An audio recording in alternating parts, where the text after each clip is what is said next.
And you are a Paralympian, right?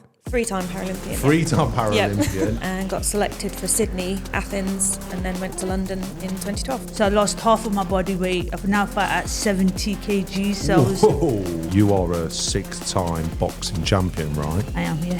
Home crowd at London with the anthem going, oh God, it was amazing. It was just spine tingling. It was so good.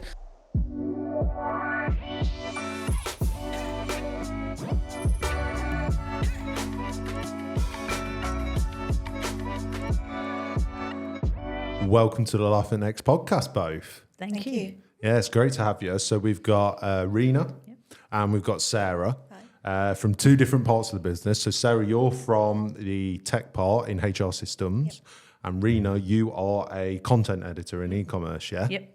But that's not really what the main thing is that we're here to talk about.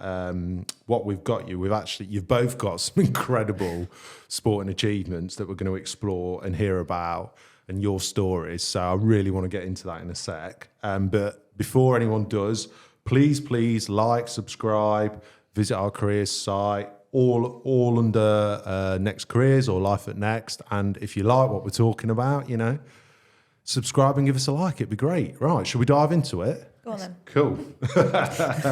So we'll start with you, Sarah. So you've both got these sporting achievements that I really want to hear about. And you are a Paralympian, right? Three-time Paralympian. Three-time Paralympian, and also you've won 2 European bronze medals. Yes. Wow. What an achievement. So can you tell me where that started and how you actually got into that?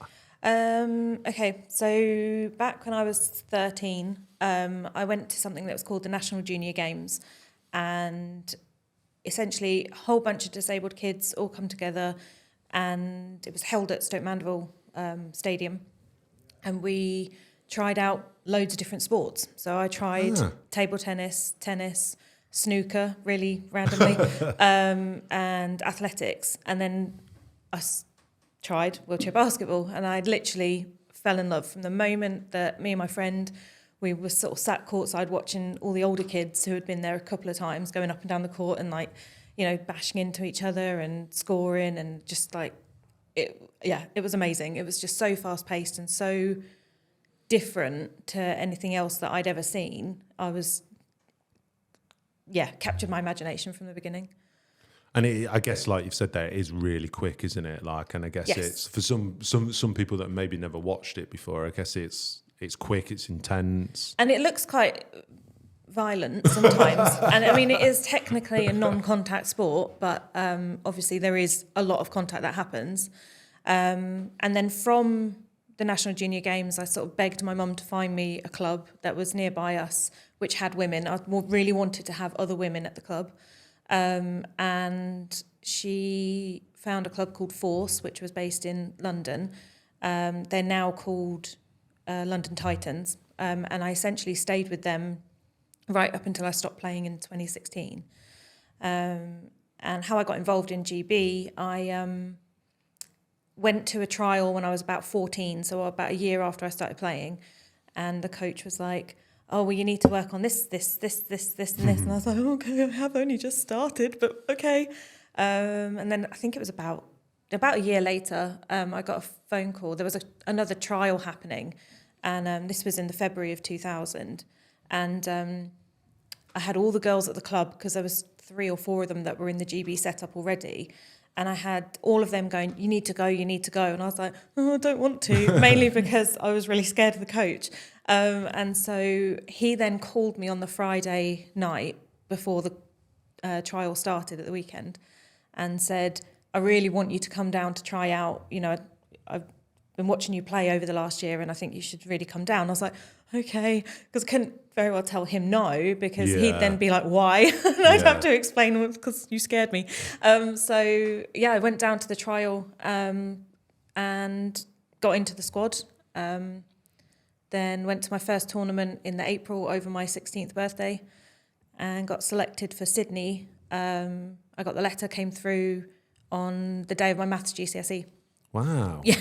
Wow. And then went to Sydney, Athens, didn't go to Beijing because I had my son in 2008, and then went to London in 2012. Wow.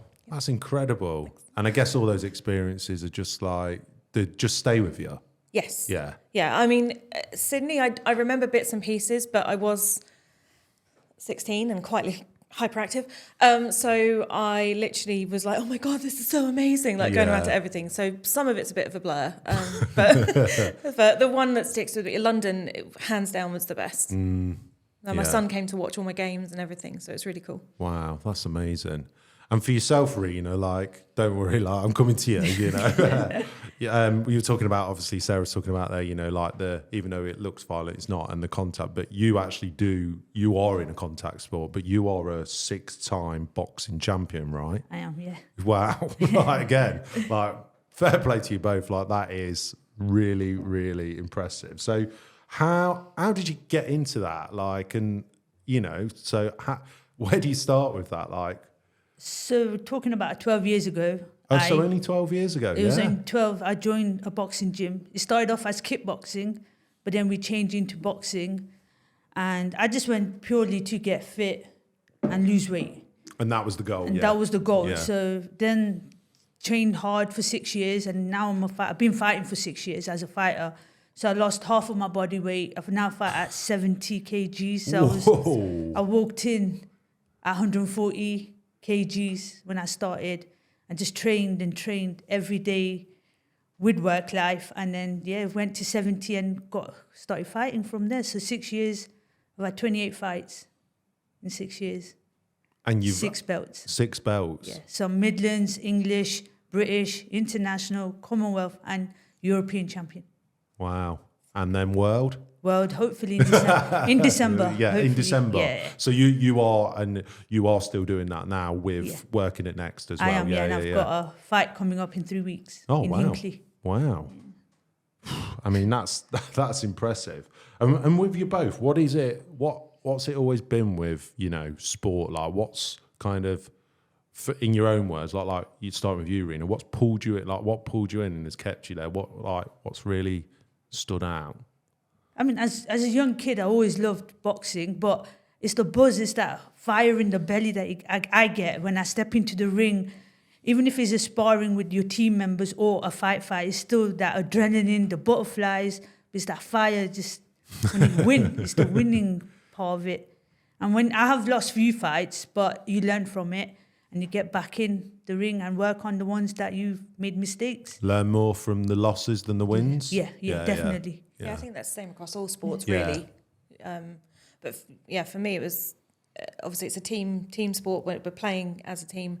I love that team aspect. And again, the adrenaline. As soon as, I mean, international is slightly different to club level because you have the crowd, you have, you know, the anthems playing before you start, and that just literally gets your blood going, and it's like.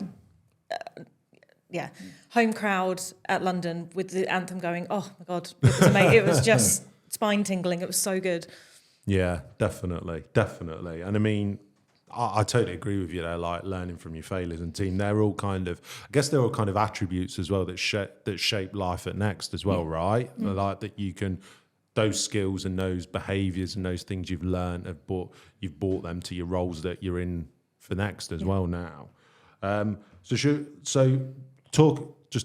Moving on from that, in terms of from you, Sarah, what are some of those like skills and attributes that you think you have brought over into your role? And can you just explain a little bit more about what you actually do at Next as well? Yep. Yeah. So in terms of things that I've brought over from sport, obviously the team aspect. I talk about it all the time, and everyone gets really fed up with me.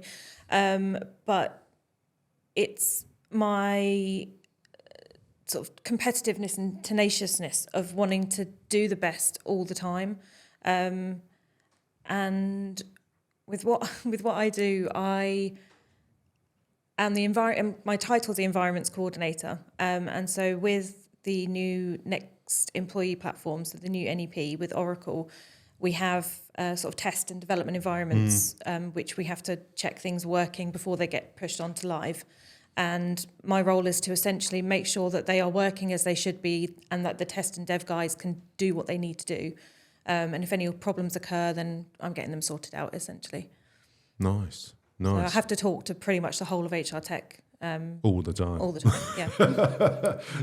Not an easy job then. No. Not an easy job. Not an easy job. And for yourself, Reena, you are in e-commerce, so very different part of the business. But how long have you been there? And in that team, 15 years, Wow. but with the company, 20. Wow. So kind of the boxing and the working at Next have always kind of been hand in hand as well.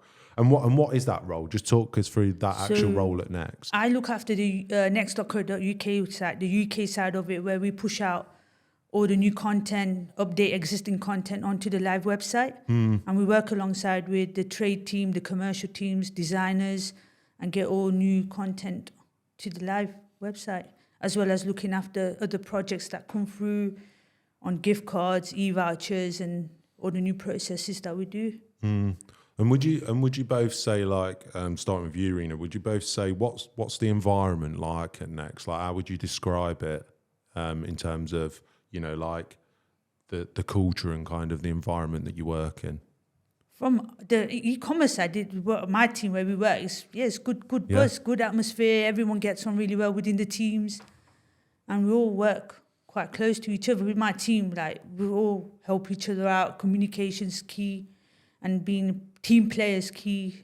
And yeah, it's all good. Good. And what about yourself, Sarah? Yeah, same. I mean, our team, there's about 70, 75 of us, and we all get on really, really well, to be fair. And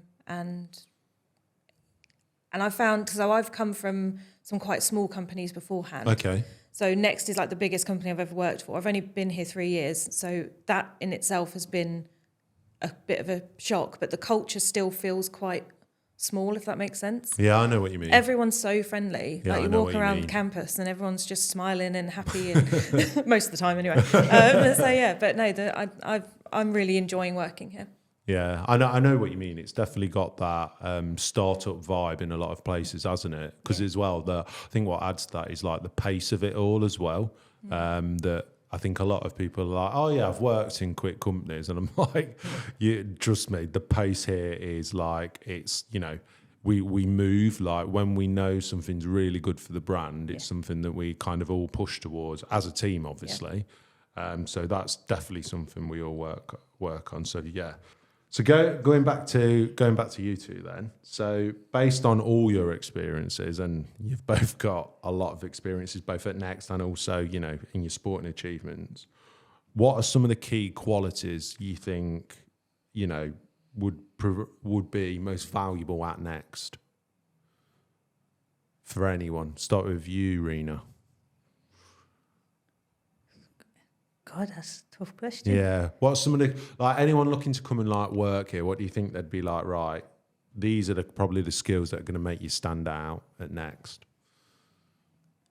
From my point, it would be communication, Yeah.